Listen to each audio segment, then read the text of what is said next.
നമസ്കാരം 9 മണി വാർത്തയിലേക്ക് എല്ലാ പ്രേക്ഷകർക്കും സ്വാഗതം. ആദ്യം പ്രധാന വാർത്തകൾ. കുന്നംകുളത്തിന് പിന്നാലെ തല്ലുന്ന പോലീസ് പീച്ചിയിലും. ഭക്ഷണത്തെക്കുറിച്ചുള്ള പരാതി പറഞ്ഞു തീർക്കാൻ പോലീസ് സ്റ്റേഷനിൽ വിളിച്ചു വരുത്തിയ ഹോട്ടൽ ജീവനക്കാരെ SI മർദ്ദിച്ചു. SI PM രതീഷ് കരണത്തടിക്കുന്ന ദൃശ്യങ്ങൾ പുറത്ത്. തർക്കം തീർക്കാൻ ഹോട്ടൽ ഉടമയുടെ വീട്ടിലെത്തി പരാതിക്കാരൻ 5 ലക്ഷം വാങ്ങി. 3 ലക്ഷം രൂപ പോലീസുകാർക്കുള്ള കൈക്കൂലി എന്ന് പറഞ്ഞു.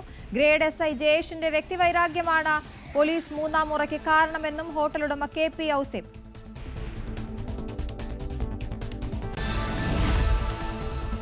കുന്നംകുളത്തെ യൂത്ത് കോൺഗ്രസ് നേതാവിന് നേരെയുണ്ടായ പോലീസ് മൂന്നാം മുറയിൽ കോൺഗ്രസ് കടുത്ത നിലപാടിൽ. നടപടി സസ്പെൻഷനിൽ ഒതുക്കാനാകില്ല. പിരിച്ചുവിടണമെന്ന ആവശ്യം. സർക്കാരിന്റെ തുടർ നീക്കം നിർണായകം. ഇന്ന് ശ്രീനാരായണ ഗുരു ജയന്തി. ശിവഗിരിയിൽ തിരുജയന്തി സമ്മേളനം ഗവർണർ രാജേന്ദ്ര വിശ്വനാഥ് അർലേക്കർ അല്പസമയത്തിനകം ഉദ്ഘാടനം ചെയ്യും. ചെമ്പഴന്തിയിലെ പരിപാടികളിൽ മുഖ്യമന്ത്രിയും പ്രതിപക്ഷ നേതാവും പങ്കെടുക്കും. ഗുരുമന്ദിരങ്ങൾ കേന്ദ്രീകരിച്ചും പ്രത്യേക പരിപാടികളും റാലിയും. ശ്രീനാരായണ ഗുരു ജയന്തി ആഘോഷങ്ങളുടെ സമഗ്ര കവറേജ് ന്യൂസ് 18. മലയാളത്തിന്റെ മഹാനടൻ മമ്മൂട്ടിക്ക് ഇന്ന് പിറന്നാൾ. ആരാധകരുടെ ആശംസയ്ക്ക് ഫോണിൽ മറുപടി പറഞ്ഞ് താരം. വീടിന് മുന്നിലെത്തിയവർക്ക് കേക്ക് നൽകി. ആരോഗ്യം വീണ്ടെടുത്ത മമ്മൂട്ടി സജീവമാകുന്നത് കാത്ത് സിനിമാ ലോകം.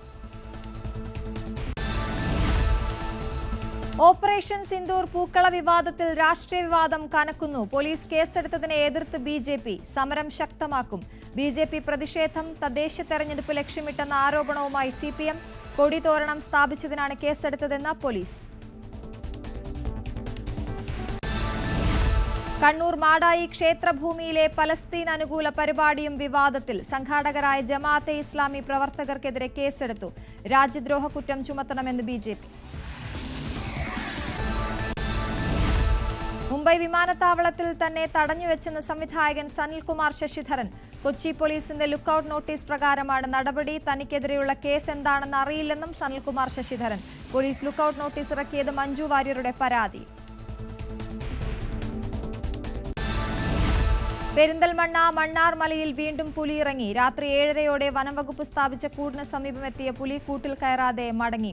പുലിയുടെ സാന്നിധ്യം വ്യക്തമാക്കി CCTV ദൃശ്യങ്ങൾ. രാജ്യവ്യാപക വോട്ടർ പട്ടിക പരിഷ്കാരത്തിന് നീക്കവുമായി തെരഞ്ഞെടുപ്പ് കമ്മീഷൻ. സംസ്ഥാനങ്ങളിലെ മുഖ്യ തെരഞ്ഞെടുപ്പ് ഓഫീസർമാരുടെ യോഗം ബുധനാഴ്ച. 2026 നിയമസഭാ തെരഞ്ഞെടുപ്പ് നടക്കുന്ന കേരളം, തമിഴ്നാട്, പശ്ചിമബംഗാൾ, പുതുച്ചേരി, അസം സംസ്ഥാനങ്ങളിൽ SIR വേഗത്തിലാക്കും. തീരുവ യുദ്ധത്തിൽ ഇന്ത്യയ്ക്കും അമേരിക്കയ്ക്കുമിടയിൽ മഞ്ഞുരുകുന്നു. മോദി ട്രംപ് കൂടിക്കാഴ്ചയ്ക്ക് സാധ്യതയേറി. സാഹചര്യം മെച്ചപ്പെട്ടാൽ മോദി അമേരിക്ക സന്ദർശിക്കും. ഇന്ത്യയിലേക്ക് പുറംജോലി കരാർ നൽകുന്നത് നിർത്താൻ അമേരിക്കൻ IT കമ്പനികളോട് നിർദ്ദേശിച്ചതായി റിപ്പോർട്ട്. കേരളത്തിൽ നിന്ന് ഡിമാൻഡ് കൂടിയതോടെ തൂത്തുക്കുടിയിൽ മീൻവില കുതിച്ചുയർന്നു. ഓണം കഴിഞ്ഞതോടെ ഇന്നലെ മുതൽ ഫിഷിംഗ് ഹാർബറിൽ കേരളത്തിൽ നിന്നുള്ള കച്ചവടക്കാരുടെ തിരക്ക്. കേരളത്തിലും മീൻവില കൂടും. ട്രോളിംഗ് നിരോധനം കഴിഞ്ഞതോടെ മത്സ്യലഭ്യത കൂടിയെന്ന മത്സ്യത്തൊഴിലാളികൾ.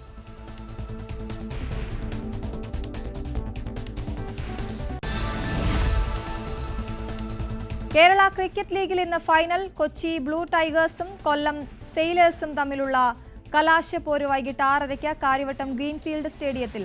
ബ്ലൂ ടൈഗേഴ്സ് ഫൈനലിലെത്തിയത് 10-ൽ 8 മത്സരവും ജയിച്ചു.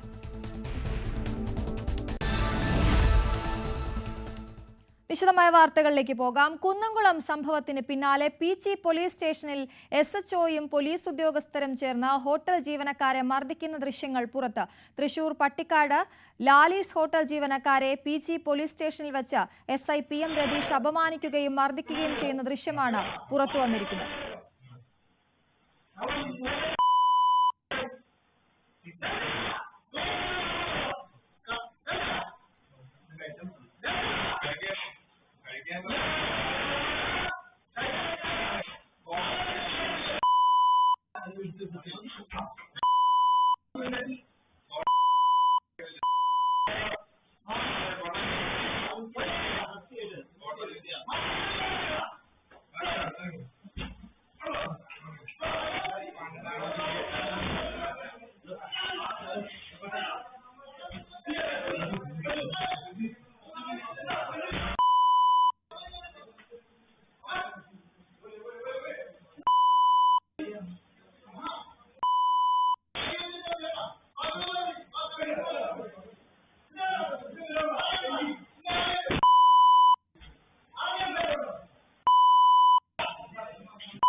ഒഴിവാക്കാൻ 5 ലക്ഷം രൂപ കൈക്കൂലി നൽകിയതിന്റെ ദൃശ്യങ്ങളും പുറത്തുവന്നു. പരാതിക്കാരനാണ് ഹോട്ടൽ ഉടമ ഔസേപ്പിന്റെ വീട്ടിലെത്തി പണം വാങ്ങിയത്. ഇപ്പോൾ നമ്മൾ ദൃശ്യങ്ങളിൽ കാണുന്നത് ആ ഹോട്ടൽ ഉടമയിൽ നിന്നും പണം വാങ്ങാനായി അവർ വീട്ടിലേക്ക് എത്തിയതിന്റെ ദൃശ്യങ്ങളാണ്. അവിടുത്തെ CCTVയിൽ പതിഞ്ഞിരിക്കുകയാണ്. കൃത്യമായി പണം വാങ്ങി മടങ്ങുന്ന ദൃശ്യങ്ങളും നമുക്ക് അതിൽ വ്യക്തമായി തന്നെ കാണാം. 2023 ഈ സംഭവം ഉണ്ടായിരിക്കുന്നത്. 5-ാം തീയതി 24-ാം തീയതി 5-ാം മാസം 24-ാം തീയതിയാണ് ഇപ്പോൾ വാങ്ങിയത് എന്നുള്ളതിന് കൃത്യമായ വ്യക്തമായ തെളിവുകളാണ് നമ്മൾ കാണുന്നത്. ഈ ഹോട്ടൽ ഉടമയുടെ വീടിന് മുന്നിൽ നിന്നുള്ള CCTV ദൃശ്യങ്ങളാണ് ഇപ്പോൾ പുറത്തു വന്നിരിക്കുന്നത്. ഹോട്ടലിൽ നിന്നും കഴിച്ച ഭക്ഷണത്തിന്റെ ഗുണനിലവാരം സംബന്ധിച്ച തർക്കമാണ് ഈ സംഭവങ്ങൾക്ക് വഴിവെച്ചത്. ഗ്രേഡ് SI ജയേഷിന്റെ തന്നോടുള്ള പൂർവ്വവൈരാഗ്യമാണ് ഇതിനെല്ലാം കാരണമെന്നാണ് ഔസേപ്പ് പറയുന്നത്. മർദ്ദനം നടത്തിയ SI രതീഷ് അവധിയിൽ പ്രവേശിച്ചിരിക്കുകയാണ്. ഇപ്പോൾ ദൃശ്യങ്ങളിൽ കാണുന്നത് അത് പണവുമായുള്ള ബാഗ് നമുക്ക് കാണാം. ഇതേ വസ്ത്രത്തിൽ ഇതേ ദിവസം തന്നെയാണ് അടി മർദ്ദിക്കുന്ന ദൃശ്യങ്ങൾ നമ്മൾ കണ്ടത്. അദ്ദേഹം ഇതേ ഷർട്ടിൽ തന്നെയായിരുന്നു അന്നും ഉണ്ടായിരുന്നത്. ആ ദിവസം തന്നെയാണോ ഇത് എന്നുള്ള കാര്യം കൂടി നമുക്ക് വ്യക്തമാകാനുണ്ട്. എന്തായാലും അതിനുശേഷം പണം കൈമാറുന്ന 5 ലക്ഷം രൂപ കൈമാറുന്ന ദൃശ്യങ്ങളാണ്. അതിൽ 3 ലക്ഷം രൂപ പോലീസിന് നൽകാനാണ് എന്ന് പറഞ്ഞ് പരാതിക്കാരനാണ് അവിടെ നിന്നും പണം വാങ്ങി മടങ്ങുന്നത്. ഈ പരാതിക്കാരൻ തൊട്ടടുത്ത ദൃശ്യങ്ങൾ കാണുന്ന പോലീസ് സ്റ്റേഷനിൽ നിന്നുള്ള ദൃശ്യങ്ങളാണ്. ഈ പരാതിക്കാരൻ കസേരയിൽ ഇരിക്കുന്നത് കാണാം. ഈ മർദ്ദിച്ച ശേഷം ഇവർ പുറത്തേക്ക് ഇറങ്ങുമ്പോൾ ഈ നീല ഷർട്ടിട്ട അദ്ദേഹമാണ് ഹോട്ടൽ ഉടമ. അദ്ദേഹത്തെ വിളിച്ച് 5 ലക്ഷം എന്ന് കൈകൊണ്ട് ആംഗ്യം കാണിക്കുന്നത് നമുക്ക് ദൃശ്യങ്ങളിൽ വ്യക്തമാണ്. അതുകൊണ്ട് തന്നെ കൃത്യമായ ഒരു ആസൂത്രണം ഇതിന് പിന്നിലുണ്ട് എന്നുള്ളത് വ്യക്തമാണ്. കൂടുതൽ വിവരങ്ങളുമായി ഡാനി പോൾ ചേരുകയാണ്. ഡാനി, വ്യക്തമാണ്, ദൃശ്യങ്ങളെല്ലാം പറയുന്നുണ്ട്, ഒന്നും ബാക്കി വെക്കുന്നില്ല. പോലീസ് സ്റ്റേഷനിലെ ദൃശ്യങ്ങൾ, കൈക്കൂലി കൊടുക്കുന്ന വീട്ടിലെ ദൃശ്യങ്ങളെല്ലാം പുറത്തു വന്നിരിക്കുന്നു.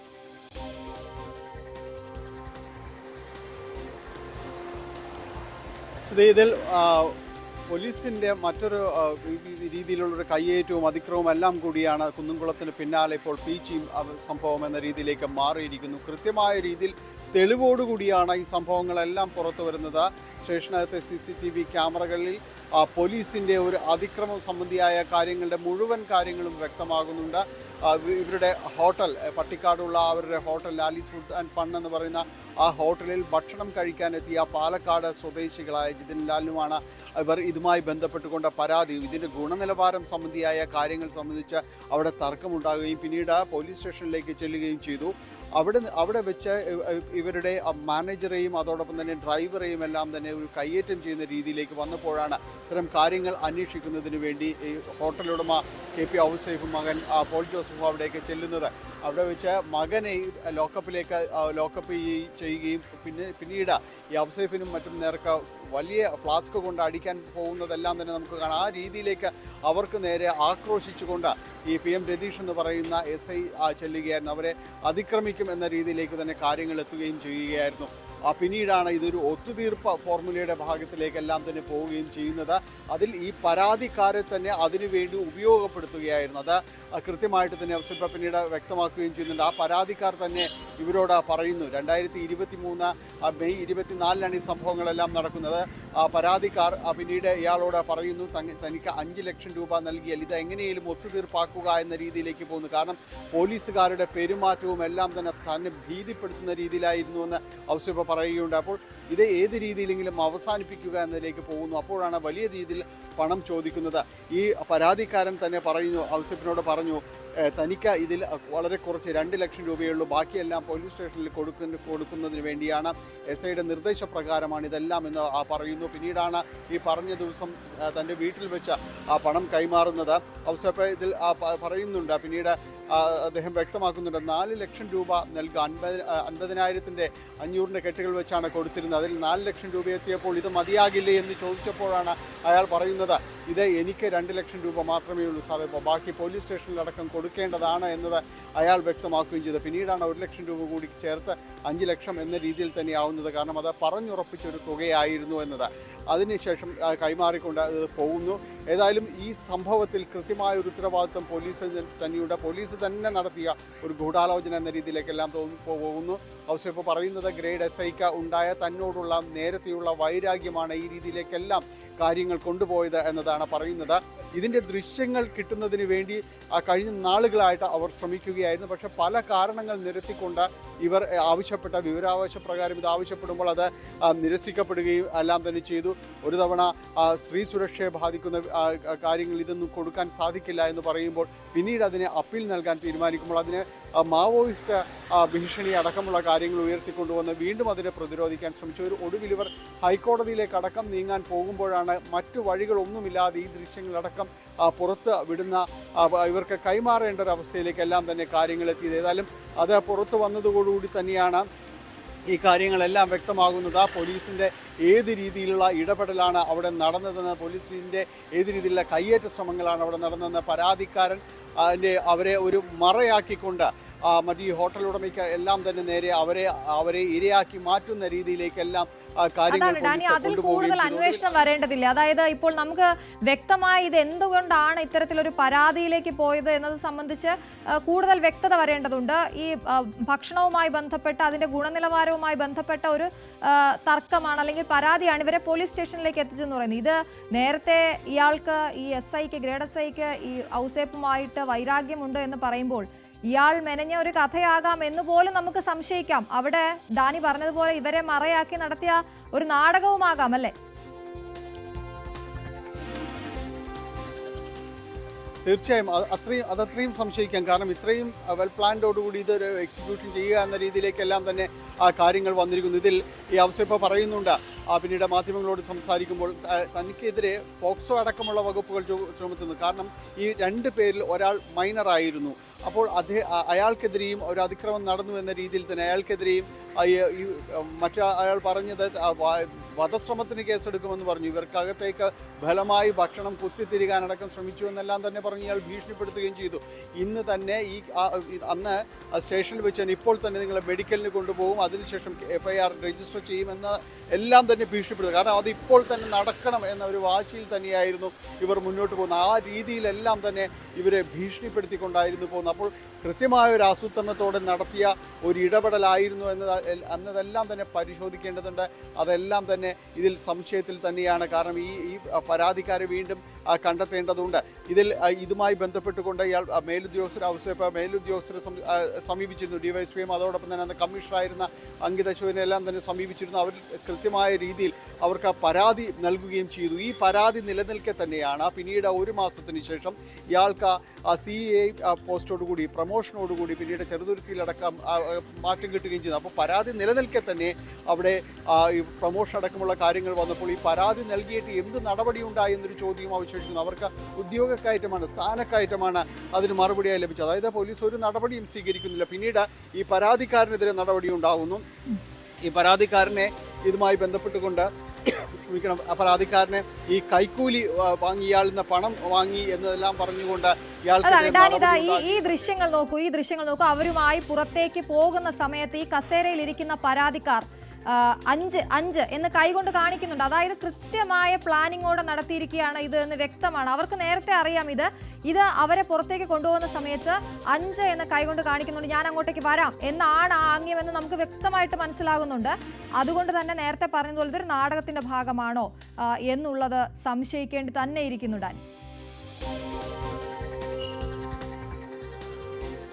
തീർച്ചയായും ഒരു സംശയവുമില്ല. കാരണം ഈ രീതിയിൽ തന്നെ ആസൂത്രണത്തോടുകൂടി തന്നെ മികവോടുകൂടി തന്നെ അത് അവതരിപ്പിച്ച് കാര്യങ്ങൾ നേടിയെടുക്കാൻ കഴിയുന്ന രീതിയിലേക്ക് നമ്മുടെ പോലീസ് സംവിധാനങ്ങൾ മാറിയിട്ടുണ്ടെങ്കിൽ അത് കൃത്യമായി പരിശോധിക്കപ്പെടേണ്ടതാണ്, അന്വേഷിക്കേണ്ടതാണ്. കാരണം ഇവരെ വിശ്വസിച്ചുകൊണ്ടാണ് പരാതി പറയുവാനായിട്ട് ആളുകൾ അവിടേക്ക് ചെല്ലുമ്പോൾ അപ്പോൾ ആ പരാതിക്കാരെ ഉപയോഗിച്ചുകൊണ്ട് ഈ ഹോട്ടലിൽ നടന്ന കാര്യങ്ങൾ എന്താണെന്നെല്ലാം തന്നെ പരിശോധിക്കേണ്ടതുണ്ട്. പക്ഷേ മറ്റ് വിഷയങ്ങളാവട്ടെ പരാതിക്കാർ സ്റ്റേഷനിലേക്ക് ചെല്ലുമ്പോൾ അവരെ എങ്ങനെ ഉപയോഗപ്പെടുത്താൻ കഴിയുമെന്ന രീതിയിലേക്ക് ആലോചിച്ചിരിക്കുന്ന രീതി, ആ നിലയിലേക്ക് നമ്മുടെ പോലീസ് സംവിധാനങ്ങൾ മാറിയിട്ടുണ്ടോ എന്നെല്ലാം ഈ സംഭവങ്ങളുടെ അടിസ്ഥാനത്തിൽ തീർച്ചയായും പരിശോധിക്കപ്പെടേണ്ടത് തന്നെയാണ്.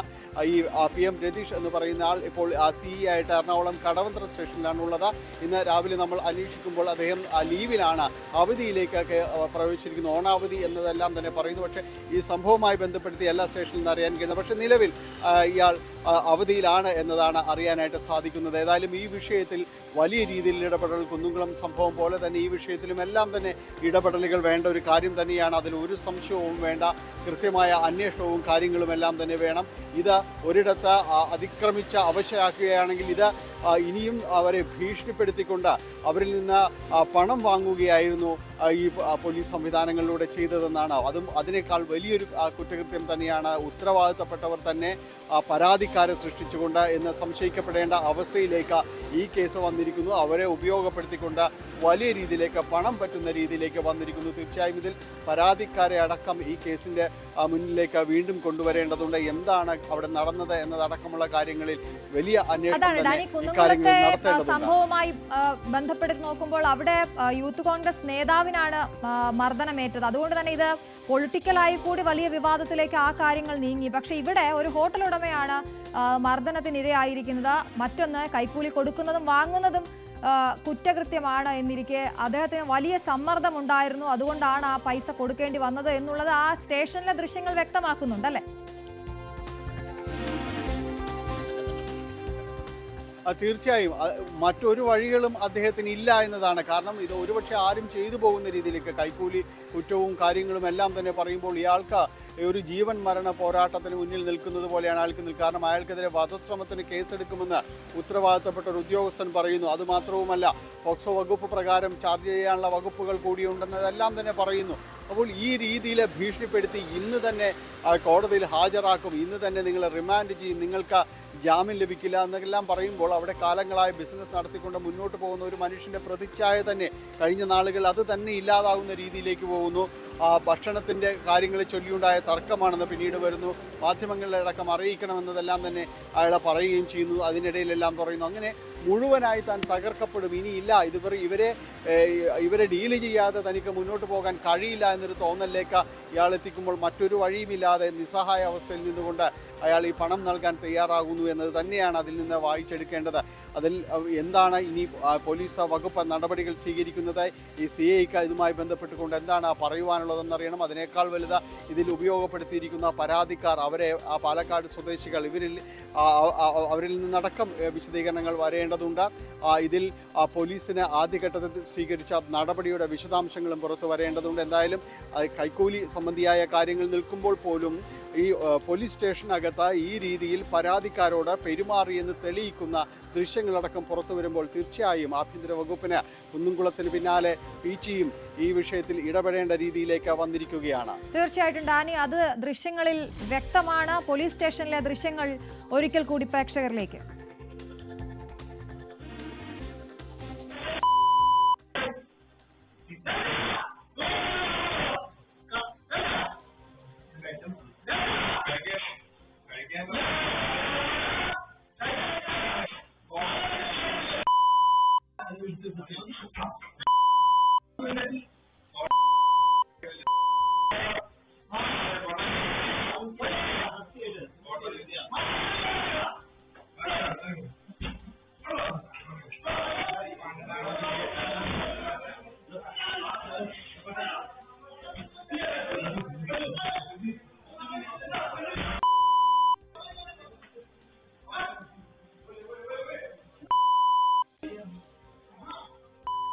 ശരി, ഇപ്പോൾ ഹോട്ടൽ ഉടമ ഔസേപ്പ് നമുക്കൊപ്പം ടെലിഫോൺ ലൈൻ ചേരുകയാണ്. ശ്രീ ഔസേപ്പ്, ഞങ്ങൾ ആ ദൃശ്യങ്ങൾ കാണുകയായിരുന്നു. അതിൽ എല്ലാം വ്യക്തമാണ്, കാര്യങ്ങളെല്ലാം വ്യക്തമാണെങ്കിലും താങ്കൾ ആ അനുഭവത്തെക്കുറിച്ചൊന്ന് പറയൂ. മാഡം, ഇത് 24/5/2023 ഈ 23 ഇതുണ്ടായത്. അത് ഈ കുന്നംകുളം സ്റ്റേഷന്റെ വിഷയം ഉണ്ടായി 1 മാസം കഴിഞ്ഞതിന് ശേഷമാണ് ഉണ്ടായത്. അപ്പോൾ ഈ ഞങ്ങൾക്ക് അവിടെ ഒരു സ്ഥാപനമുണ്ട്, 175ഓളം ജീവനക്കാരുണ്ട്, ഒരു ഹൈപ്പർ മാർക്കറ്റ്, ഒരു ഹോട്ടൽ. അപ്പൊ ഈ ഹോട്ടലിൽ അന്നൊരു ഭക്ഷണം കഴിക്കാനായിട്ട് ഒരു ദിനേശ് എന്ന് പറഞ്ഞൊരു വ്യക്തി, അദ്ദേഹത്തിന്റെ സിസ്റ്ററിന്റെ മകനും കൂടി അവിടെ ഹോട്ടലിൽ ഭക്ഷണം കഴിക്കാൻ വന്നിരുന്നു. ഭക്ഷണം കഴിച്ചു കഴിഞ്ഞിട്ട് അദ്ദേഹം മുഴുവൻ ബിരിയാണിയാണ് കഴിച്ചത്. ബിരിയാണി മുഴുവൻ കഴിച്ചു. അദ്ദേഹം തന്റെ മകൻ മുഴുവൻ കഴിച്ചില്ല, അത് പാക്ക് ചെയ്ത് വാങ്ങിച്ചു. അദ്ദേഹം അതിന്റെ കൗണ്ടറിൽ വന്ന് നിന്നിട്ട് പറഞ്ഞു, ഈ ബിരിയാണിയുടെ ചിക്കന് സ്റ്റിഫാണ്, അതിന് സോഫ്റ്റ്നെസ് പോരാ, ഇത് ഭയങ്കര സ്റ്റിഫാണെന്ന് പറഞ്ഞ് അവിടെ ബഹളം ഉണ്ടാക്കി. അദ്ദേഹം പറയുന്നത്, ഞാൻ കുറെ ഹോട്ടലുകളിൽ ഷെഫായിട്ടിരുന്നാണ്, നിങ്ങളുടെ ബിരിയാണി എന്താ ചിക്കൻ ഇങ്ങനെ? ബഹളം ഉണ്ടാക്കി കഴിഞ്ഞപ്പോ 100-100ഓളം പേരെ, ഒരു വലിയൊരു ഹോട്ടലാണ്, 110ഓളം സീറ്റ് ഉണ്ട്. അപ്പോ ഹോട്ടല് ഫുള്ളായിട്ട് ആളിരിക്കുമ്പോഴാണ് ഇയാൾ ബഹളം ഉണ്ടാക്കുന്നത്. അപ്പൊ ഞങ്ങളുടെ റെസ്റ്റോറന്റ് മാനേജർ, ആ തല്ല് കൊള്ളുന്ന ആള്, ആ ആളുടെ പേര് റോണി ജോൺ എന്ന് പറയും. അപ്പൊ അദ്ദേഹം സ്റ്റേഷനിലേക്ക് വിളിച്ചു പറഞ്ഞു, ഞങ്ങളുടെ ഹോട്ടലിൽ ഒരാൾ പ്രശ്നം ഉണ്ടാക്കുവാണ്, അപ്പോ നിങ്ങള് പോലീസുകാരൊന്ന് ഇടപെടണം, ഞങ്ങളെ ഹെൽപ്പ് ചെയ്യണമെന്ന് പറഞ്ഞപ്പോ പറഞ്ഞു ഞങ്ങളിത് ഉടനടി 5 മിനിറ്റിനുള്ളിൽ എത്താം, നിങ്ങൾ ഈ കുഴപ്പക്കാരനെ അവിടെ നിങ്ങൾ അവനെ ഹോൾഡ് ചെയ്തോ, ഞങ്ങൾ ഇതേ വരുന്നു എന്ന് പറഞ്ഞു. അപ്പൊ ഞങ്ങളുടെ ഈ തല്ലുകൊള്ളുന്ന ഈ റോണിയും അതിനടുത്ത് തല്ലുകൊള്ളുന്ന ഞങ്ങളുടെ ഡ്രൈവറായ ലിബിൻ ഫിലിപ്പും അപ്പൊ തന്നെ ഇവിടെ പുറത്ത് വന്ന് ഇവൻ പുറത്ത് ഗ്രൗണ്ടിൽ നിന്ന് ഹോട്ടലിന്റെ ഒക്കെ പടം എടുക്കുകയും അവിടെ നിന്ന് ആക്രോശിച്ചുകൊണ്ടിരിക്കുകയാണ്. അപ്പൊ നിങ്ങളുടെ ഹോട്ടലിൽ പൂട്ടിക്കും ഞങ്ങൾ ഇങ്ങനെ പല ഹോട്ടലുകളും പൂട്ടിച്ചിട്ടുണ്ടെന്നൊക്കെ പറഞ്ഞ് ബഹളം വെക്കുകയാണ്. അപ്പൊ ഇവനോട് ചേർത്ത് നിൽക്കുന്നത് ഒരു 5-10 മിനിറ്റ് വെയിറ്റ് ചെയ്തിട്ടും പോലീസ് വരാണ്ടായിപ്പോ ഇവരുടെ ജോലിക്ക് പോയി ഇവൻ ഈ വാങ്ങിച്ച ബിരിയാണിയിൽ നിന്ന് കുറച്ച് ബിരിയാണി എടുത്ത് ഇവന്റെ ഷർട്ടും മുഖത്തൊക്കെ തേച്ചിട്ട് ഇവൻ നേരെ സ്റ്റേഷനിലേക്ക് ചെന്നിട്ട് പറഞ്ഞു ഇവനെ റെസ്റ്റോറന്റിലിട്ട് ഞങ്ങളുടെ ജീവനക്കാർ മർദ്ദിച്ചു എന്ന് പറഞ്ഞ് ഒരു കള്ള പരാതി അവിടെ ചെന്ന് പറഞ്ഞു. അപ്പൊ അവര് നേരെ ഈ എന്തുണ്ടായെന്ന് വെച്ചാൽ ഇവനോട് പറഞ്ഞു ഹോസ്പിറ്റലിൽ പോകാൻ പറഞ്ഞു. ഹോസ്പിറ്റലിൽ അവിടെ 1 കിലോമീറ്റർ തൊട്ടടുത്തുള്ള ഒരു ഹോസ്പിറ്റലിൽ ചെന്നു, ടീച്ചേഴ്സ് ഹോസ്പിറ്റൽ. അവിടെ ചെന്നപ്പോൾ ഡോക്ടർ പരിശോധിച്ച് ഇവന് യാതൊരു കുഴപ്പമില്ല. മാഡം ആ സീനിൽ കാണാം ഒരു അജാന ബാഹുവായിട്ട് ഒരു 6 അടി പൊക്കവും ഒരു 150 കിലോ ഭാരമുള്ള ഒരു മനുഷ്യനാണ് അദ്ദേഹം. അവിടെ ചെന്നു, അത് കഴിഞ്ഞിട്ട് അവിടെ നിന്ന് തിരിച്ചു വിട്ടപ്പോ അവിടെ പോലീസ് സ്റ്റേഷനിൽ തിരിച്ചു വരുന്നു, പോലീസുകാരായിട്ട് ഒരു ഗൂഢാലോചന നടത്തുന്നു. അപ്പൊ ആ സമയം ഈ സ്റ്റേഷനിലേക്ക് വിളിച്ച് ഫോണിൽ പറഞ്ഞത് കൂടാതെ തന്നെ ഞങ്ങളുടെ ഓഫീസിൽ നിന്ന് മെയിലായിട്ടും പരാതി കൊടുത്തിരുന്നു. അപ്പോ ഈ മെയിലിൽ പരാതി കിട്ടിയതിന്റെ അടിസ്ഥാനത്തിൽ ഒരു 2-3 പോലീസുകാർ വന്ന് ഞങ്ങളുടെ CCTV ഒക്കെ പരിശോധിച്ചു. ഈ പരിശോധിച്ചൊക്കെ പോയി അത് കഴിഞ്ഞ് ഞങ്ങള് റിട്ടേൺ പരാതി മെയിലിൽ കൊടുത്ത പരാതി തന്നെ സിഗ്നേച്ചർ ഇട്ടുകൊണ്ട് ഒരു റിട്ടേൺ പരാതി കൂടി കൊണ്ടു കൊടുക്കാനായിട്ട് ഈ തല്ലുകൊള്ളുന്ന റോണിയും ആ ഡ്രൈവർ ലിബിൻ ഫിലിപ്പും കൂടി അവിടെ ചെന്ന് കഴിഞ്ഞപ്പോ അതിന്റെ ലോക്ക് ചെയ്തിട്ട് ഇവര് രണ്ടുപേരും അവിടെ ചുമരി ചാരി അവിടെ നിർത്തി. അപ്പോ അവിടെ തൊട്ടടുത്ത് തന്നെ ഒരു ടാക്സിയുടെ സ്റ്റാൻഡ് ഉണ്ട്. അവിടുന്ന് ടാക്സി ഡ്രൈവർമാർ വിളിച്ചു പറഞ്ഞതിന്റെ അടിസ്ഥാനത്തിൽ എന്റെ ജീവനക്കാരെ അവിടെ ചുമരും ചാരി നിർത്തിയിരിക്കുകയാണ്, എന്തോ അവിടെ ഭയങ്കര ഒച്ചയൊക്കെ കേൾക്കുന്നുണ്ടെന്ന് പറഞ്ഞ് വിളിച്ചു പറഞ്ഞതിന്റെ അടിസ്ഥാനത്തില് ഞാനും എന്റെ മകനും കൂടി അവിടെ സ്റ്റേഷനിൽ ചെന്നു. അപ്പോ മകൻ പുറത്ത് നിൽക്കുകയാണ് ചെയ്തത്. ഞാൻ ഗേറ്റ് തുറന്ന് ഈ ഫോൾഡിംഗ് ടൈപ്പ് ഗേറ്റ് ആണ്, അത് തുറന്ന് ഞാൻ ഉള്ളിൽ കയറി. ഞാൻ കയറിയ ഉടനെ തന്നെ എന്റെ റൈറ്ററോട് ചോദിച്ചു എന്താ ഇൻസിഡന്റ് എന്ന് ചോദിക്കുമ്പോഴേക്കും എന്റെ ഈ 2 ജീവനക്കാരെയും ഈ SHOന്റെ റൂമിലേക്ക് വിളിച്ചു വരുത്തി. ഞാൻ ഈ പുറത്ത് നിൽക്കുകയാണ്, ഞാൻ ഈ ഹാഫ് ഷട്ടറാണ്, ഹാഫ് ഡോറാണ്. ഞാൻ പുറത്ത് നിൽക്കുമ്പോ തന്നെ ഇയാള് ഈ റോണിന്റെ മുഖത്തേക്ക് തല്ലുന്നുണ്ട്. ആ സീനിൽ കാണുന്നുള്ളൂ. ആദ്യം ഇയാള് ഫ്ലാസ്ക് എടുത്ത് അടിക്കാനായിട്ട് ഫ്ലാസ്ക് എടുത്ത് ഓങ്ങി ചെല്ലുകയാണ്. അതിന്റെ ഫ്ലാസ്ക് തിരിച്ചു വെക്കുന്നു, ഈ റോണീനെ അടിക്കുന്നു, 2 മുഖത്തും അടിക്കുന്നു. അത് കഴിഞ്ഞിട്ട് റോണിയോട് പറയുന്നുണ്ട്, റോണി ഫോൺ ചെയ്യുന്നത് ഷെഫിനെ വിളിച്ചു വരുത്താൻ പറഞ്ഞതാണ്. അങ്ങനെ ഷെഫിനെ വിളിച്ചു വരുത്തി ഈ റോണീനെ അടിച്ചു, ആ ലിബിൻ ഫിലിപ്പിനെ അടിച്ചു, ഇവരെ എല്ലാം പിടിച്ച് ലോക്കപ്പിലിട്ടു. ഈ ഷെഫിനെ വിളിച്ചു വരുത്തി അവനെയും ലോക്കപ്പിലിട്ടു.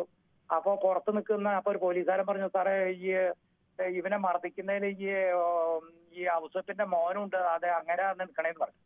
അപ്പൊ അങ്ങേര് പുറത്ത് നിൽക്കുന്ന അങ്ങേരെയും വിളിച്ച് ഉള്ളി കയറ്റി കണ്ണട, മാല, വാച്ച്, ബെൽറ്റ് ഒക്കെ ഊരി വെപ്പിച്ച് അങ്ങേരെയും പിടിച്ച് ഉന്തി തള്ളി ലോക്കപ്പിലിട്ടു. അപ്പൊ മൊത്തം തല്ലുകൊണ്ട 2 ജീവനക്കാര്, ഹോട്ടലിലെ മെയിൻ ഷെഫ്, എന്റെ മകൻ, 4 പേരെ ഇട്ടിട്ട് ഇയാള് നേരെ ഈ സ്റ്റേഷൻ ഹൗസ് ഓഫീസറുടെ ക്യാബിനിന്ന് പുറത്ത് കിടന്നിട്ട് ഭയങ്കര അട്ടഹാസമാണ്, ഭ്രാന്ത് പിടിച്ച മാതിരിയാണ്, അലറുകയാണ് കിടന്നത്. അപ്പൊ ഞാനിങ്ങനെ പേടിച്ച് എന്നെയും തല്ലിയാണ് ഇയാള്. ഞാനിങ്ങനെ പേടിച്ച് പുറയിട്ട് വന്ന സ്റ്റേഷന്റെ പുറത്തേക്ക് മുറ്റത്തേക്ക് വന്നപ്പോഴേക്കും ഇയാൾ എന്റെ നേരെ ആഞ്ഞെടുക്കുകയാണ്. ഞാൻ പുറോട്ട് പോകാൻ മാറി നിന്ന് ഞാൻ എന്റെ വായ കൊണ്ട് ഒരു അക്ഷരം ഉരിയാടിയില്ല. ഉരിയാടി കഴിഞ്ഞാൽ അപ്പൊ അയാൾ എന്നെ അടിക്കും. എന്നിട്ട് അയാൾ അവിടുന്ന് പോലീസുകാരോട് അട്ടേഴ്സ് ഇവരുടെ പേട്ടയിലെ എല്ലാവരെയും വിളിക്കട, ആ ഡ്രൈവർമാരെയൊക്കെ വിളിക്കട, ഇവന്റെ ഹോട്ടലും ഇവന്റെ സ്ഥാപനം ഇന്ന് തന്നെ അടച്ചുപൂട്ടണം, ഇവനെ മര്യാദ പഠിപ്പിക്കണം, ഇവരെ ഇന്ന് തന്നെ റിമാൻഡ് ചെയ്യണം, അവനെ ജയിലിലാക്കണം, ഇവനൊന്നും ബിസിനസ് ചെയ്യാൻ അനുവദിക്കാൻ പാടില്ല. ഇയാളെ ആക്രോശിക്കുകയാണ്. അത് കഴിഞ്ഞ് ഞാനൊന്നും മിണ്ടാതെ നിന്നു. അപ്പൊ 4 പേരെ ലോക്കപ്പിലിട്ടിരിക്കുകയല്ലേ. എനിക്ക് പെട്ടെന്ന് ഞാൻ 25 വർഷമായിട്ട് ബിസിനസ്സിലൊക്കെ ഉണ്ടെങ്കിൽ തന്നെ ഞാൻ ആകെ ഷോക്കഡായി പോയി. ഈ സ്റ്റേഷനായിട്ടൊന്നും എനിക്ക് നാളിതുവരെ ഒരു പ്രശ്നം ഉണ്ടായിട്ടില്ല. നല്ല പോലീസുകാരെ കുറിച്ച് ഒരു ജനറൽ അങ്ങനെ ഒരു കംപ്ലൈന്റ് ഉള്ള ഒരു വ്യക്തിയല്ല ഞാൻ. പക്ഷേ ഇദ്ദേഹം പിന്നീട് ഈ വിലപേശൽ എപ്പോഴാണ് നടന്നത്? വിലപേശല് ഇദ്ദേഹം ഒന്ന് കൂളായി കഴിഞ്ഞപ്പോ ഞാൻ ഇദ്ദേഹത്തിന്റെ ക്യാബിനിൽ കയറി സാറേ ഞാൻ ഇതിന്റെ ഓണറാണ്, എന്റെ പേര് ഔസേപ്പാണ്. അപ്പോ ഞാൻ ഇദ്ദേഹത്തിനോട് ചോദിക്കുന്നുണ്ട്, സാറേ എന്താ ചെയ്യാ, ഞാനിത് എന്താ ഇൻസിഡന്റ് ഉണ്ടായില്ല, സത്യത്തിൽ ഞാൻ ഇതൊന്നും അറിഞ്ഞിട്ടില്ല, ഞാൻ എന്റെ ജീവനക്കാരെ പിടിച്ചു വെച്ചു എന്ന് അറിഞ്ഞോണ്ടാണ് ചെല്ലുന്നത്. അപ്പൊ താങ്കൾ ആ സമയത്ത് അവിടെ ഇല്ല? ഞാൻ എന്റെ വീട്ടിലായിരുന്നു, ഞാൻ വീട്ടിൽ നിന്നാ ചെല്ലുന്നത്. അപ്പോ ഞാൻ അദ്ദേഹത്തിനോട് ചോദിക്കുമ്പോ പറയണം, നിങ്ങളുടെ ജീവനക്കാർ ഇയാളെ ഇടിച്ചു, ഞാനത് വധശ്രമത്തിന് ഇയാളുടെ വായിന്റെ ഉള്ളിലേക്ക് ചിക്കൻ കുത്തി കയറ്റി വധശ്രമമുണ്ട്, പിന്നെ ഭക്ഷണം കഴിക്കാൻ കൂടെ ഇരുന്ന കുട്ടിക്ക് 18 വയസ്സായിട്ടില്ല. അതില് താങ്കളുടെ മകൻ ഈ ആക്രമണം നടക്കുന്ന സമയത്ത് അവിടെ ഉണ്ടോ? പെങ്ങളുടെ മകനാന്ന് പറയുന്നു. അല്ലല്ല, താങ്കളുടെ മകനെയും ലോക്കപ്പിലിട്ടു എന്നല്ലേ പറഞ്ഞേ? ലോക്കപ്പിലിട്ടുള്ളൂ. എന്നെയോ എന്റെ മകനെയോ പോലീസ് മർദ്ദിച്ചിട്ടില്ല. ഓക്കെ. അല്ല, താങ്കളുടെ മകൻ ആ സമയത്ത് ഹോട്ടലിൽ ഉണ്ടായിരുന്നോ? എന്റെ മകൻ ഹോട്ടലിന്റെ ഉള്ളിൽ ഉണ്ടായിരുന്നില്ല, ആള് ഓഫീസിലായിരുന്നു. അപ്പോ ഈ പോലീസ് വരുമെന്ന് പറഞ്ഞ് ഇവർ വിളിച്ചു പറഞ്ഞു കഴിഞ്ഞപ്പോ എന്റെ മകൻ ആ സംഭവ സ്ഥലത്ത് വരികയും വെയിറ്റ് ചെയ്ത് നിന്നു. പക്ഷെ പോലീസ് വരാണ്ടായപ്പോ ഇവരോട് പറഞ്ഞു നിങ്ങൾ ജോലിക്ക് പൊക്കോളാൻ പറഞ്ഞ് മകൻ തിരിച്ചുപോയി. അങ്ങനെ മകനാണ് മെയിലിൽ പരാതി സ്റ്റേഷനിലേക്ക് വിടുന്നത്. മകനാണ് മെയിലിലേക്ക് പരാതി കൊടുക്കുന്നത്, പ്രിന്റ് എടുത്തിട്ട് ഇവരെ കൊടുക്കണത് വീണ്ടും സ്റ്റേഷനിൽ കൊണ്ടു കൊടുക്കാൻ പറയുന്നത്. അപ്പോ ഈ SHO ഈ SI രതീഷ് ഒന്ന് കൂളായി കഴിഞ്ഞപ്പോ നമുക്ക് ഉള്ളി കയറി ചെന്ന് ചോദിച്ചു, സാറേ എന്താ ഇതിന്റെ നടപടി? അപ്പൊ അയാൾ പറഞ്ഞു, ഇത് വധശ്രമവും പോസ്കോവും ചേർത്ത് കേസെടുക്കും, 4 എണ്ണം കിടക്കട്ടെ. അപ്പോ ഞാൻ സാറേ ഇതിൽ എന്തെങ്കിലും ഒരു പോകാൻ വഴി എന്താ സാറേ? ഇതിപ്പോ ഞങ്ങൾ എന്താണ് തെറ്റ് ചെയ്തത്? എനിക്ക് ഇതിന്റെ ഇൻസിഡന്റ് എന്നറിയാം. വേറെ ഒന്നുമില്ല, അവനോട് സംസാരിക്കുക, അവനെ സെറ്റ് ചെയ്യുക. അവനിപ്പോ ചോദിച്ചെന്താന്ന് വെച്ചാൽ കൊടുക്ക്. ഈ കൊടുത്തു കഴിഞ്ഞിട്ട് നിങ്ങൾ അവനായിട്ട് സെറ്റ് ചെയ്തോ, എനിക്ക് പ്രത്യേകിച്ചൊന്നും പറയാനില്ല. അപ്പൊ അങ്ങനെ ഞാൻ അവനെ സ്റ്റേഷന്റെ പുറത്ത് വെച്ച് സംസാരിക്കുമ്പോൾ അവൻ പറയണ അവന്റെ സിസ്റ്റർ സർജറി കഴിഞ്ഞ് ജൂബിലി മിഷനിൽ കിടക്കുകയാണ്, അവന് പണം ആവശ്യമുണ്ട്. അപ്പോ ഞാൻ സാധാരണ ഇപ്പൊ എന്തെങ്കിലും ഒരു ഉന്തും തള്ളും ഒക്കെ നടന്നു അങ്ങനെയൊക്കെ ആണെങ്കിൽ വല്ല സ്റ്റേഷനിലൊക്കെ നമ്മൾ പറഞ്ഞു കേട്ടിട്ട് 500 രൂപ 1000 രൂപയൊക്കെ കൊടുക്കുക, അല്ലെങ്കിൽ മരുന്നിന്റെ കാശ് കൊടുക്കുന്നൊക്കെ പറയാ. അപ്പോ ഞാൻ ഇവനോട് പറഞ്ഞു, എടാ ദിനേശ് എന്താ പറ്റിയേ എന്നൊക്കെ ചോദിക്കുമ്പോ, അല്ല ചേട്ടാ ഞാൻ കണ്ടില്ലേ എന്നെ ആ മാതിരി ക്രൂരമായിട്ട് മതി. അപ്പൊ ഞാൻ ഇതൊന്നും അറിയുന്നില്ല. ഞാനവിടെ പിന്നീടാണ് പറയുന്നത്, അവിടെ ഈ CCTV പോലീസുകാർ പരിശോധിച്ചാല് അന്വേഷണ ഉദ്യോഗസ്ഥന്റെ റിപ്പോർട്ടിലൊക്കെ ഉണ്ട്, ഞങ്ങൾ അയാളെ മർദ്ദിച്ചിട്ടില്ല, അങ്ങനെ ഇയാളുടെ ബിരിയാണി കുത്തിക്കയറ്റി ചെയ്തിട്ടില്ല, അങ്ങനത്തെ ഒരു സീനില്ല എന്നൊക്കെ പോലീസ് ഉദ്യോഗസ്ഥരുടെ അന്വേഷണ റിപ്പോർട്ടിൽ പറഞ്ഞിട്ടുണ്ട്. എന്നിട്ടാണ് ഞങ്ങൾക്കെതിരെ കേസെടുക്കുക. ഹോട്ടലിൽ CCTV ഇല്ലായിരുന്നല്ലേ? ഹോട്ടലിൽ CCTV ഉണ്ട്, അതിലൊക്കെ ഉണ്ട്. ഇയാള് ബഹളം വെച്ച് പുറത്തു പോകുന്നുണ്ട്, അയാള് നിൽക്കുന്നുണ്ട്, ഞങ്ങളുടെ ആൾക്കാർ ഇയാളുടെ അടുത്ത് നിൽക്കുന്നുണ്ട്. അതൊക്കെ പോലീസ് ശേഖരിക്കുകയും ചെയ്തു. പോലീസിന് ഞങ്ങള് തെളിവായിട്ട് കൊടുത്തിട്ടുണ്ട്. അതിലൊന്നും ഇയാളെ മർദ്ദിക്കുന്ന ദൃശ്യങ്ങളില്ല. ഞങ്ങൾ ഇയാൾ പോകാതിരിക്കാൻ വേണ്ടി ഞങ്ങളുടെ ഒരു ഡ്രൈവറും ഈ റോണി ഇയാളുടെ അടുത്ത് നിൽക്കുന്നേ ഉള്ളൂ. ശരി, ഇനി താങ്കൾ പൈസയെ കുറിച്ച് പറയൂ. പിന്നീട് എപ്പോഴാണ് 5 ലക്ഷം പറയുന്നത്? അവസാനം ഇയാൾ പറയാണ് ഇവനെ സെറ്റ് ചെയ്യാൻ പറഞ്ഞു. അപ്പൊ വേഗം പറഞ്ഞു എനിക്ക് 5 ലക്ഷം രൂപ കിട്ടണം. ഞാനാകെ അതാരാണ് പറഞ്ഞത്? ഈ രതീഷ്, ഈ ബിരിയാണി അല്ല രതീഷ് അല്ല ദിനേശ്, ഈ ബിരിയാണി കഴിച്ച വ്യക്തി, പരാതിക്കാരൻ. അദ്ദേഹം പറയാണ് എനിക്ക് 5 ലക്ഷം കിട്ടണം, അതിന് 3 ലക്ഷം പോലീസുകാർക്കുള്ളതാണ്. SI അടക്കം പോലീസുകാർക്ക് 3 ലക്ഷം കൊടുത്ത് എനിക്ക് 2 ലക്ഷമാണ് എനിക്ക് കിട്ടുള്ളൂ. അത് ഞാൻ ഇപ്പൊ കൊടുക്കാൻ പറ്റില്ല, ഞാൻ ഇവിടുന്ന് പോയി കഴിഞ്ഞ് തിരിച്ച് ഞാൻ വന്നിട്ട് അവർക്ക് പണം കൊടുക്കും. അപ്പോ ഞാൻ അവനോട് വീണ്ടും അവനെ ഡിസ്കസ് ചെയ്തിട്ടുണ്ട്. പക്ഷെ പറഞ്ഞ 5 ലക്ഷത്തിലൊന്നും അല്ല, അതിന് ചേട്ടൻ ഇതിപ്പോ അവർ പറഞ്ഞില്ല ഇപ്പൊ തന്നെ റിമാൻഡിൽ പോകട്ടെ, എനിക്ക് പരാതിയൊന്നുമില്ല, ചേട്ടൻ അത് അനുഭവിച്ചോ. അപ്പോ മാഡം ഞാൻ ഈ പണത്തിന്റെ മൂല്യം നോക്കിയിരുന്നോണ്ട് കാര്യമില്ലല്ലോ. ഇവിടുത്തെ നിയമവ്യവസ്ഥയില് ഇവരന്ന് റിമാൻഡിൽ പോയി കഴിഞ്ഞാൽ വധശ്രമത്തിനും പോസ്കോട്ട് റിമാൻഡിൽ പോയി കഴിഞ്ഞാൽ എന്റെ മകനും ഈ ജീവനക്കാരും പിന്നെ ഒരു 3 മാസം കഴിയാണ്ട് എനിക്ക് 1ാം കോടതിയും 2ാം കോടതിയും കഴിഞ്ഞ് പണം കൊടുത്തോ? അപ്പൊ തന്നെ ഇവന് ഒരു ബ്രീസ കാർ, ഒരു 10-15 ലക്ഷം രൂപ വരുന്ന ആ നീല കാർ ആ സീനിൽ കാണാം. അവന്റെ കാറില് അവൻ തന്നെ ഓടിച്ച് ഞാൻ ഇടത് സൈഡിൽ ഇരുന്ന് എന്റെ ഒരു ഡ്രൈവർ പുറകിൽ ഇരിക്കുന്നത് വീട്ടിൽ വരുന്നു. അവനെ എന്റെ വീടിന്റെ മുൻവശത്ത് CCTVയുടെ മുമ്പിൽ ഞാൻ ലൈറ്റ് ഇട്ട് CCTVയുടെ അടിയിൽ ഇരുത്തിയിട്ടാണ് 8 കെട്ട് പണം, 50,000ന്റെ 8 കെട്ട്. ആദ്യം 4 ലക്ഷം കൊടുത്തു, അത് കഴിഞ്ഞിട്ട് 1 ലക്ഷം എണ്ണി അവന്റെ ബാഗിലേക്ക് ഇട്ട് കൊടുക്കുന്നു. അത് കഴിഞ്ഞിട്ട് അവനോട് ഞാൻ ബാർഗൈൻ ചെയ്തു, നീ 4 ലക്ഷത്തിൽ തീർക്ക്. അപ്പൊ അവൻ പറഞ്ഞു ഇല്ല ചേട്ടാ, ഞാൻ പറഞ്ഞില്ലേ 3 ലക്ഷം പോലീസുകാർക്കുള്ളതാണ്, SI അടക്കം പോലീസുകാർക്കുള്ളതാണ്, 2 ലക്ഷം എനിക്കുള്ളൂ, അതുകൊണ്ട് ഒരു കാരണവശാലും ആ പണം കുറയ്ക്കില്ല എന്ന് പറഞ്ഞു. അപ്പൊ വീണ്ടും ഞാൻ എന്റെ പ്ലാസ്റ്റിക് കൂട്ടിന്ന് 1 ലക്ഷം കൂടി ഇട്ട് കൊടുത്തു. അങ്ങനെ ഈ വിഷയത്തിൽ ഈ ദിനേശ് പറയുന്നത്, ഇപ്പോൾ പറയുന്നത് നിങ്ങൾ CCTV കാണാൻ വേണ്ടി ഇതിങ്ങനെ പൈസ കൊടുത്തു, അതിനുശേഷം കാറിൽ വെച്ച് പണം തിരികെ വാങ്ങിയെന്നാണ് പറയുന്നത്. 5000 രൂപ മാത്രമാണ് അവർക്ക് കൊടുത്തതെന്നാണ് പറയുന്നത്. മാഡം ഈ 5000 രൂപ വാങ്ങിച്ചെങ്കിൽ ഇവന് അവിടെ പരാതി എഴുതി കൊടുക്കൂലോ. ഇവൻ പരാതി പിൻവലിച്ച് ഈ ഹ്യൂജ് മണി അവന് കിട്ടിയിട്ട് അവന്റെ സ്വപ്നത്തിൽ പോലും വിചാരിക്കാത്ത എമൗണ്ട് അവന് കിട്ടി.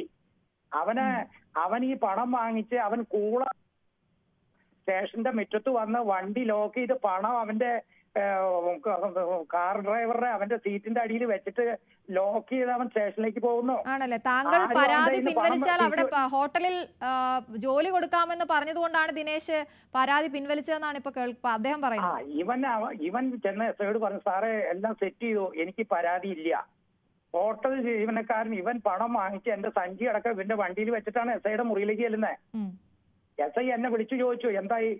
സാറ് പറഞ്ഞ മാതിരി എല്ലാം സെറ്റ് ചെയ്തു, സാറ് പറഞ്ഞ മാതിരി എല്ലാം സെറ്റ് ചെയ്തു. അവൻ ചോദിച്ചതെല്ലാം കൊടുത്തു.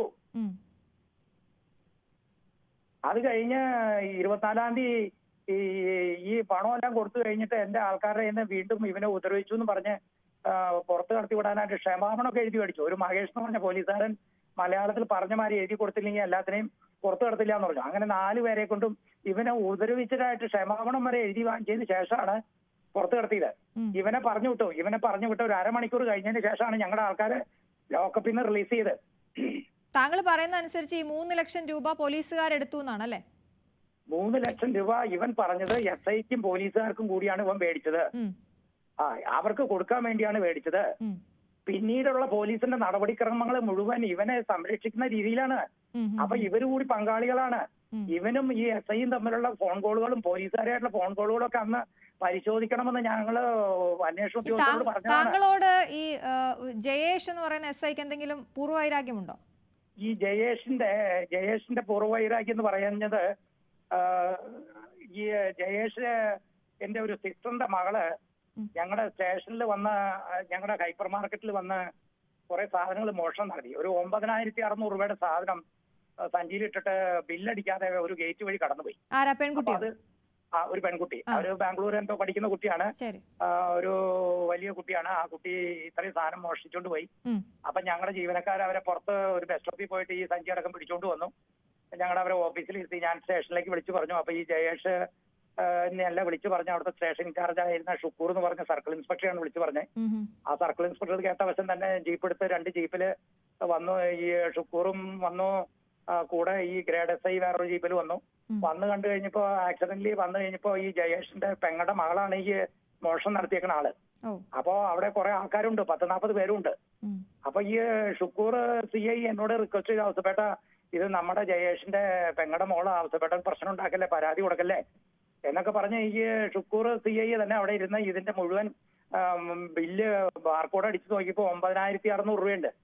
ഈ സ്ത്രീയുടെ കയ്യിൽ പൈസയൊന്നുമില്ല, അങ്ങോട്ട് 10-500 രൂപയുള്ള കയ്യിലുള്ളൂ. അപ്പോ ആ സാധനം ഒന്നും പിന്നെ കൊണ്ടുപോയില്ല. എന്നോട് പരാതി കൊടുക്കല്ലേ എന്ന് പറഞ്ഞ് ഞാൻ പിന്നെ പരാതി കൊടുത്തില്ല. അപ്പൊ ഇത്രയും ജനങ്ങൾ ഒരു 10-40 പേര് രാഷ്ട്രീയക്കാരൊക്കെ ആയിട്ട് കടയിൽ വന്നവരൊക്കെ കണ്ടു, ഈ സ്ത്രീനെ കണ്ടു. അത് ജയേഷിനെ ഈ സ്ത്രീനെ കയറ്റി പോവാനുള്ളത് ഉണ്ടായത്. അപ്പൊ ഇതുണ്ടായി ഒരു 3-4 മാസം കഴിയുമ്പോഴാണ് ഈ സംഭവം നടക്കുന്നത്. അപ്പോ ഞങ്ങൾക്ക് ആ കൂടി ഒരു ഇതുള്ളത്, ഈ ജയേഷ് ഈ പോലീസുകാരൊക്കെ കൂടി ഈ ഒരു വൈരാഗ്യം വെച്ചിട്ട്, അപ്പൊ പിന്നീട് SI പറയുന്നത് എന്നെ ഇവര് തെറ്റിദ്ധരിപ്പിച്ചു, ചേട്ടന്റെ ജീവനക്കാര് തല്ലിന്നൊക്കെ പറഞ്ഞ് തെറ്റിദ്ധരിപ്പിച്ചു. ഞാന് മൊമെന്ററി ഞാനത് ചെയ്ത് തെറ്റായി. പിന്നീട് ഇങ്ങേര് വന്ന് ഞങ്ങളോട് ചർച്ചയ്ക്കൊക്കെ വന്നു. അപ്പോ ഒക്കെ ഇങ്ങേര് പറഞ്ഞിട്ട് എനിക്ക് തെറ്റ് പറ്റിപ്പോയി, എന്നെ രക്ഷിക്കണം എന്നൊക്കെ പറഞ്ഞ് എന്റെ മകന്റെ ഒക്കെ കാല് പിടിക്കാനായിട്ട് ഇദ്ദേഹം വന്നിരുന്നു. അപ്പൊ താങ്കൾ പറയുന്ന, താങ്കൾക്കൊരു സംശയമുള്ളത് മൊത്തത്തിലൊരു നാടകമാണ്, ഈ 2 പേർ അവർക്ക് വേണ്ടി വന്നതാണെന്നൊക്കെ തോന്നുന്നുണ്ടോ?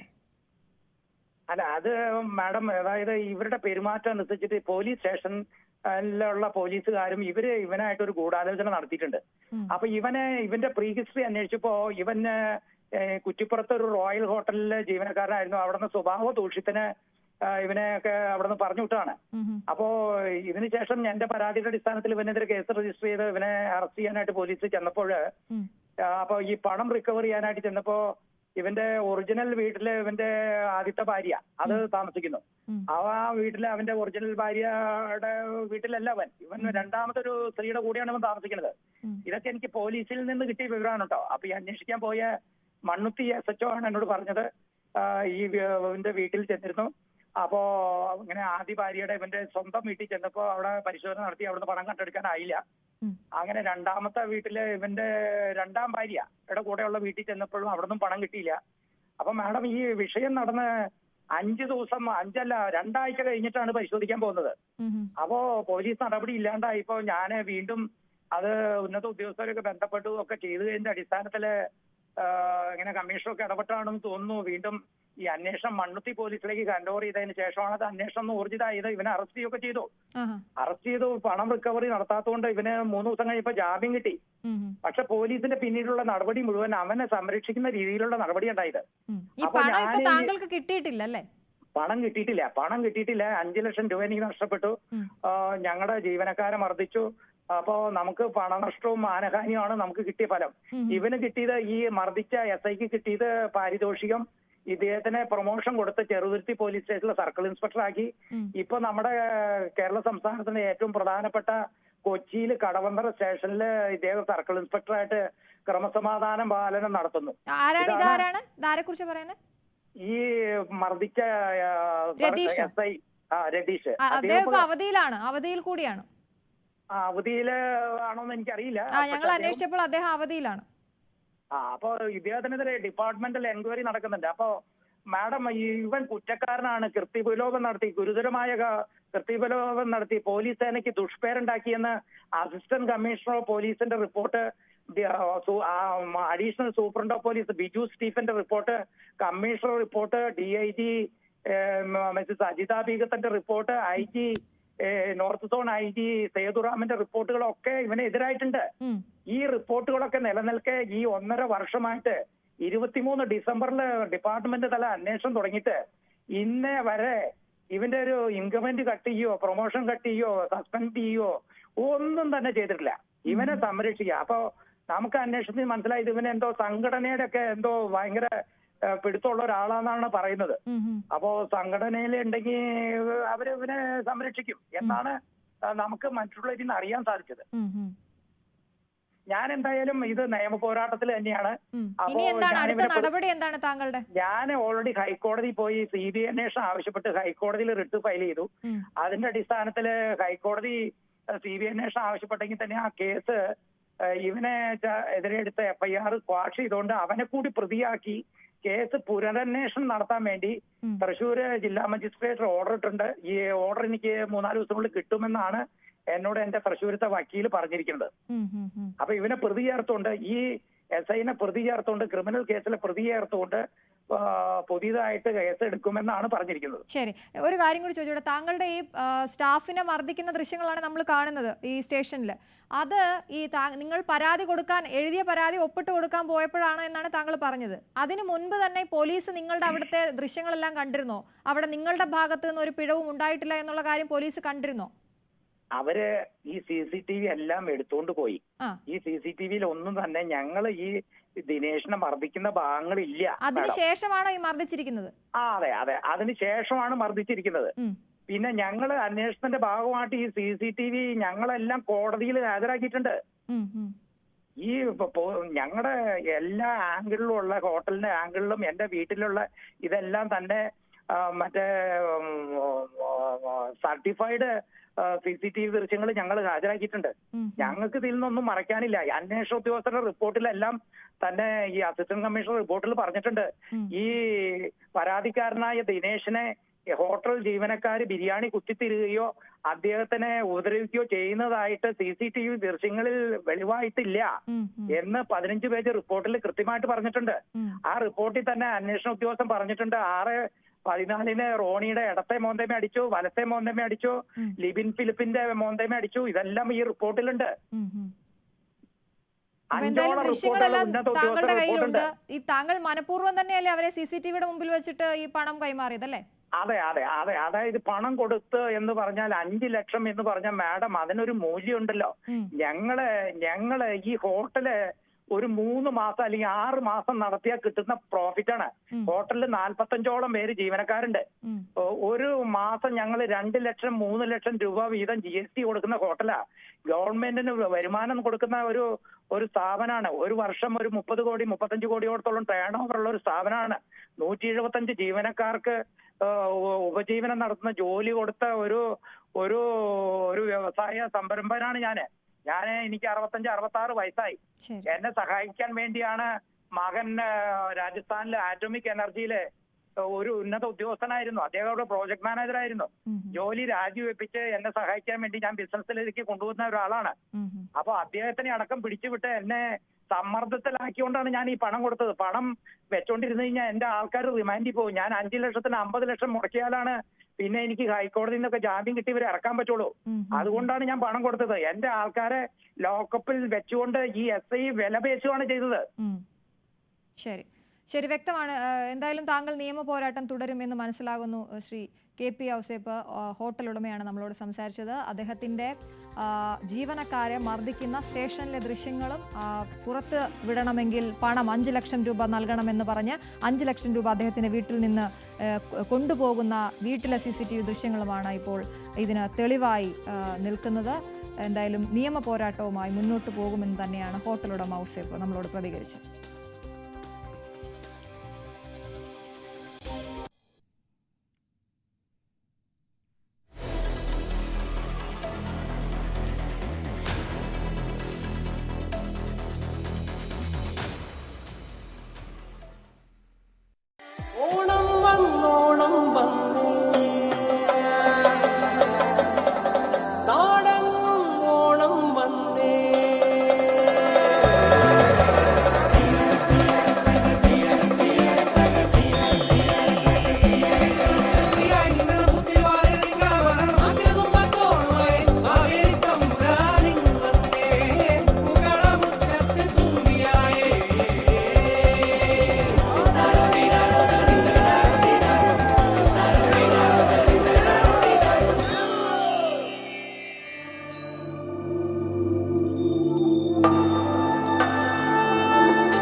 ഗുരുദേവ സ്മരണയിൽ ഇന്ന് ചതയം. ഗുരുവിന്റെ വിപ്ലവമാണ് ആധുനിക കേരളം.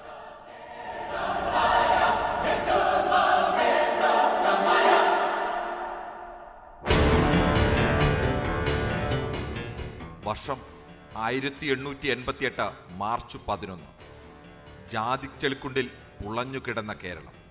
ഹിന്ദുക്കളിൽ മഹാഭൂരിപക്ഷം മനുഷ്യർക്കും ക്ഷേത്രപ്രവേശനം പോയിട്ട് ക്ഷേത്രത്തിനു ചുറ്റുമുള്ള വഴി നടക്കാൻ പോലും അവകാശം നിഷേധിച്ചിരുന്ന ഇരുൾക്കാലം. അന്നൊരു ശിവരാത്രി ഒരു 33കാരൻ അരുവിപ്പുറത്ത് നെയ്യാറിന്റെ ആഴങ്ങളിലേക്ക് മുങ്ങി. നിവർന്നത് ശിവലിംഗ സമാനമായ ഒരു കല്ലുമായി.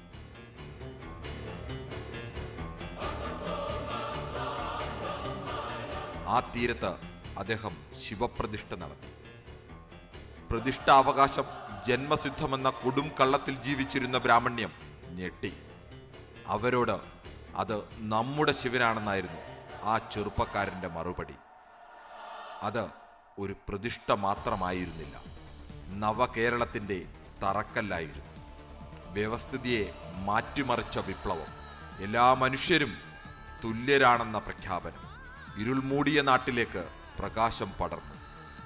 ഏതെങ്കിലും മതവുമായോ ജാതിയുമായോ തനിക്ക് ബന്ധമില്ലെന്ന് പ്രഖ്യാപിച്ച ഗുരു. മനുഷ്യാണ് മനുഷ്യത്വം. നരജാതിയിൽ പിറന്നവർക്ക് ഒരു ജാതി, മനുഷ്യജാതി. മനുഷ്യന് ഒരു മതം, മനുഷ്യത്വം. ലോകത്തോളം പ്രകാശം പരത്തി നിൽക്കുന്ന മഹാഗുരുവിന് ഇന്ന് ജയന്തി.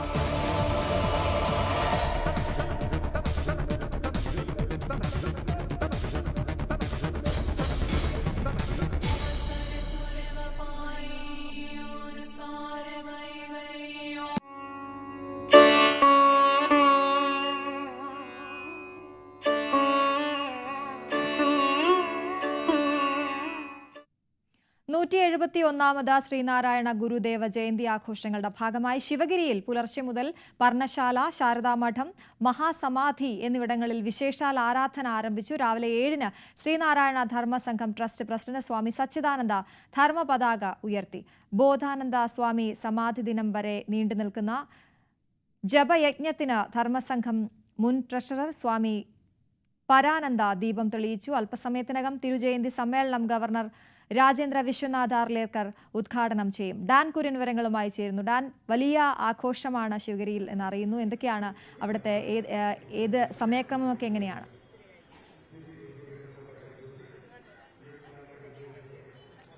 അശ്വതി നേരത്തെ സൂചിപ്പിച്ച പോലെ അല്പസമയത്തിനകം ഗവർണർ രാജേന്ദ്ര വിശ്വനാഥ് അർലേക്കർ ആയിരിക്കും ഇവിടെ നടക്കുന്ന ശിവഗിരിയിൽ നടക്കുന്ന പൊതുസമ്മേളനത്തെ അഭിസംബോധന ചെയ്യുക. നമ്മളിപ്പോൾ ഉള്ളത് ഗുരുവിന്റെ ജന്മഗൃഹമായ വയൽവാരം വീടിന് മുമ്പിലാണ്. ഇവിടേക്കും നിരവധി ഭക്തജനങ്ങളാണ് രാവിലെ മുതൽ അദ്ദേഹത്തിന്റെ ജയന്തി ആഘോഷങ്ങളുമായി ബന്ധപ്പെട്ട് ഗുരുപൂജയ്ക്കും മറ്റുമായി എത്തിക്കൊണ്ടിരിക്കുന്നത്. വിവിധ രാഷ്ട്രീയ പാർട്ടികളുടെ നേതാക്കന്മാർ അടക്കം ഇവിടേക്ക് എത്തുന്നുണ്ട്. ഇന്ന് വൈകുന്നേരം മുഖ്യമന്ത്രി പിണറായി വിജയനാണ് ഇവിടെ നടക്കുന്ന പൊതുസമ്മേളനം, ചെമ്പഴന്തിയിൽ നടക്കുന്ന പൊതുസമ്മേളനം ഉദ്ഘാടനം ചെയ്യുന്നത്. എന്തായാലും ശിവഗിരിയിലും അതോടൊപ്പം തന്നെ ചെമ്പഴന്തിയിലും പ്രത്യേകമായ ആഘോഷ പരിപാടികൾ ഈ ജയന്തിയുമായി ബന്ധപ്പെട്ട് ഇന്ന് നടക്കുന്നുണ്ട്. പ്രത്യേക വാഹന ക്രമീകരണങ്ങൾ ചെമ്പഴന്തിയിലേക്ക് എത്തുന്നതിന് വേണ്ടി ശിവഗിരിയിൽ നിന്നടക്കം ഏർപ്പെടുത്തിയിട്ടുണ്ട്. ഈ ചെമ്പഴന്തിയിൽ പ്രത്യേകിച്ച് ഇന്നത്തെ ദിവസം നൂറുകണക്കിന് ഭക്തർ ഇവിടേക്ക് എത്തുന്ന ഒരു സാഹചര്യത്തിൽ ഗതാഗത ക്രമീകരണങ്ങൾ ഉൾപ്പെടെ കൃത്യമായി ഉറപ്പുവരുത്തുന്നതിന് പോലീസ് ഉൾപ്പെടെ ശ്രീകാര്യം, കഴക്കൂട്ടം, കാട്ടായിക്കോണം ഉൾപ്പെടെയുള്ള മേഖലകളിൽ ഗതാഗത ക്രമീകരണങ്ങളൊക്കെ പൂർത്തിയാക്കുന്നുണ്ട്. എന്തായാലും ഈ ഒരു ഗുരുദേവ ജയന്തി 171 വർഷത്തിലേക്ക് കടക്കുന്നതിന്റെ ഒരു ആഘോഷങ്ങൾ അത് വിപുലമായി തന്നെയാണ് ശിവഗിരിയിലും ചെമ്പഴന്തിയിലുമൊക്കെ ഒരുപോലെ പുരോഗമിച്ചുകൊണ്ടിരിക്കുന്നത്. ശിവഗിരിയിൽ അല്പസമയത്തിനകം ഗവർണർ രാജേന്ദ്ര വിശ്വനാഥ അർലേക്കർ വിശ്വാസികളെ അഭിസംബോധന ചെയ്യും. ശരിടാ.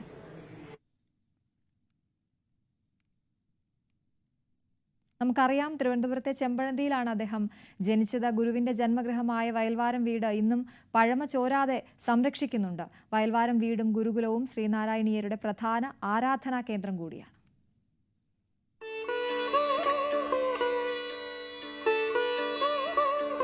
ഈ വീട്ടിലായിരുന്നു 1856 ഓഗസ്റ്റ് 30 കേരള നവോത്ഥാന നായകൻ പിറവി കൊണ്ടത്. വയൽവാരം വീട്. ഗുരു ബാല്യകാലം ചെലവഴിച്ച വീട് ഇന്നും പഴമ ചോരാതെ പ്രൗഢി പോകാതെ സംരക്ഷിക്കുന്നുണ്ട്. ആയിരങ്ങളാണ് ദിവസേന വയൽവാരം വീട് സന്ദർശിക്കാനെത്തുന്നത്.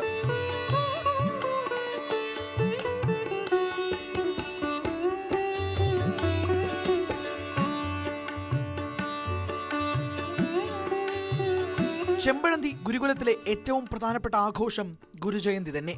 നാട്ടിലും വിദേശത്തു നിന്നുമായി ഗുരുഭക്തർ ചതയദിനത്തിൽ ഇവിടെ എത്തും. ചെമ്പഴന്തി ഗുരുകുലത്തിൽ നിന്നുള്ള ചതയദിന ഘോഷയാത്രയും പ്രസിദ്ധമാണ്. ഈ ചെമ്പഴന്തി ഗുരുകുലം സ്ഥാപിച്ച ധർമ്മതീർത്ഥ സ്വാമിയുടെ 50ാമത്തെ സമാധി ദിനം കൂടെ വരും ഈ വർഷം. അതിൻ്റെ കൂടെ പിന്നെ 125 വാർഷിക മറ്റേ സർവമത സമ്മേളനത്തിൻ്റെ ഇപ്പോൾ കഴിഞ്ഞ വർഷം ദില്ലിയിലേക്ക് അതിൻ്റെ ഉദ്ഘാടനം കഴിഞ്ഞു. ഇപ്പോൾ എല്ലാ സ്റ്റേറ്റിലും വേറെ വിദേശ രാജ്യങ്ങളിലൊക്കെ ഇതിൻ്റെ നടക്കുന്നുണ്ട്. അതാണ് ഇത്തവണത്തെ പ്രത്യേകത. ഗുരുകുലത്തോട് ചേർന്ന് ക്ഷേത്രവും കൺവെൻഷൻ സെന്ററും ഡിജിറ്റൽ മ്യൂസിയവുമുണ്ട്. ന്യൂസ് 18 തിരുവനന്തപുരം. പഠിക്കാനും സംഘടിക്കാനും മാത്രമല്ല, സാധാരണക്കാരന്റെ ആരാധനയ്ക്കുള്ള അവകാശത്തിനു വേണ്ടി ഗുരു നടത്തിയത് വലിയ പോരാട്ടമായിരുന്നു. അരുവിപ്പുറം ശിവപ്രതിഷ്ഠയായിരുന്നു അതിലാദ്യം. കന്യാകുമാരി മുതൽ മംഗലാപുരം വരെ 79 ക്ഷേത്രങ്ങളിൽ ശ്രീനാരായണ ഗുരു പ്രതിഷ്ഠ നടത്തി.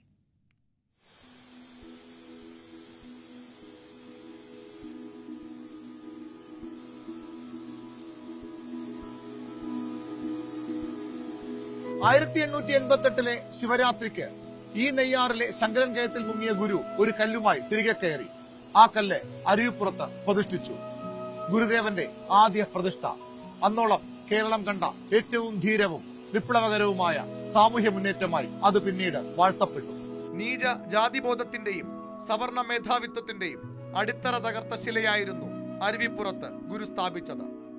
ജാതിക്കോമരങ്ങൾ ഗുരുദേവനെതിരെ ഉറഞ്ഞുതുള്ളി. നിങ്ങളുടെ ശിവനെയല്ല, നമ്മുടെ ശിവനെയാണ് അരുവിപ്പുറത്ത് പ്രതിഷ്ഠിച്ചതെന്നായിരുന്നു ഗുരുവിന്റെ മറുപടി. അന്ന് ഒരു വിഗ്രഹപ്രതിഷ്ഠയിലൂടെ ഗുരു മാനവരാശിയെ ശരിക്കും ഉണർത്തിയെടുക്കുവാനായിട്ട്, കാരണം അറിവിന്റെ തലത്തിലാണ് വിപ്ലവം ഉണ്ടാകേണ്ടത് എന്ന് മനസ്സിലാക്കിക്കൊണ്ട് തന്നെ ഗുരു ഇവിടെ എഴുതി വെച്ച ഒരു മഹിതമായ ശ്ലോകമാണ്. ജാതിഭേദം, മതദ്വേഷം ഏതുമില്ലാതെ സർവരും സോദരത്വേന വാഴുന്ന മാതൃകാ സ്ഥാനമാണിത് എന്ന്. ക്ഷേത്രങ്ങളിൽ നിന്ന് അകറ്റി നിർത്തപ്പെട്ടിരുന്ന മനുഷ്യരിൽ അരുവിപ്പുറം പ്രതിഷ്ഠ ആത്മാഭിമാനബോധം ഉയർത്തി, അവരുടെ ആത്മവിശ്വാസം കൂട്ടി. പലയിടങ്ങളിൽ നിന്നും ആളുകൾ ഗുരുവിനെ കാണാനെത്തി. ആരാധനാ സ്വാതന്ത്ര്യത്തിനും പ്രതിഷ്ഠ നടത്താനുള്ള അവകാശത്തിനുമായി ഗുരു അവർക്കൊപ്പം നിന്നു. ശിവഗിരിയിൽ അറിവിന്റെ ദേവതയായ ശാരദാ പ്രതിഷ്ഠ, കാരമുക്കിൽ ദീപപ്രതിഷ്ഠ, മുരുക്കുംപുഴയിൽ ശിലാഫലകത്തിൽ സത്യം, ധർമ്മം, ദയ, ശാന്തി എന്നെഴുതിയായിരുന്നു പ്രതിഷ്ഠ. കളവങ്കോടും ഉല്ലലയിലും കണ്ണാടി പ്രതിഷ്ഠയായിരുന്നു. അങ്ങനെ ആരാധനയ്ക്കും വിശ്വാസത്തിനും നാരായണ ഗുരു പുതിയ അർത്ഥതലങ്ങൾ നൽകി. പ്രതിഷ്ഠ നടത്താനുള്ള അവകാശം കീഴ്ജാതിക്കാരനുമുണ്ടെന്ന് ഉറക്കെ വിളിച്ചു പറഞ്ഞു. ഇന്ന് കേരളത്തിലെ ഏറ്റവും പ്രധാനപ്പെട്ട തീർത്ഥാടന കേന്ദ്രങ്ങളിൽ ഒന്നാണ് അരുവിപ്പുറം. ഗുരുദേവ ജയന്തിയും ശിവരാത്രിയുമാണ് പ്രധാന ആഘോഷങ്ങൾ.